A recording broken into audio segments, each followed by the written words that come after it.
ராஜா சாருக்கு அவ்வளவு hit songs இருக்கு, எங்களுக்கு அதான் ப்ராப்ளம் இருக்கு. 150 சாங் கொடுத்திருக்காரு, அதுல எதை பாட போறது நமக்கே தெரியல. ப்ரொடியூசர்ஸ் டெஃபினட்டா வந்து எனக்கு தெரிஞ்ச தமிழ் ரசிகர்களுக்கு ஏதோ something is going to break out from the show நிறைய கிடைக்கும் அப்படிங்கறதுல எந்த சந்தேகமே இல்ல. நிறைய வரும். அதுவும் இல்லாம சிங்கப்பூர் ஆடியன்ஸ்க்கு லைவா அந்த ஒரு அனுபவம் கிடைக்க வாய்ப்பு இருக்கு.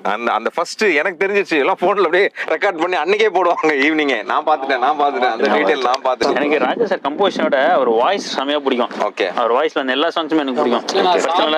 கேட்டுட்டே இருக்கணும். ஆமா, அவர் வாய்ஸ் ஸ்பெஷலா உங்க வாய்ஸ்ல பாடுறவங்களை மட்டும் வச்சு எனக்கு ஒரு சாங், எனக்கு ஒரு கான்சர்ட்டே பண்ணணும் சார். உங்க பாட்டை மட்டும் எடுத்து உங்க வாய்ஸ்ல பாடுறவங்களா வச்சு ஒரு கான்சர்ட் பண்ணணும் அப்படிங்கிறது இருக்காங்க நிறைய. நீங்க வந்து ஆர்கெஸ்ட்ரால எவ்வளவு சிங்கர்ஸ் நிறைய பேர் இருக்காங்க. நீங்க என்னதான் உங்களுக்கு சாங் வந்து பேமெண்ட் கூட கொடுக்குறேன்னா நான் ராஜா சார் வாய்ஸ்ல மட்டும் தான் பாடுவேன்.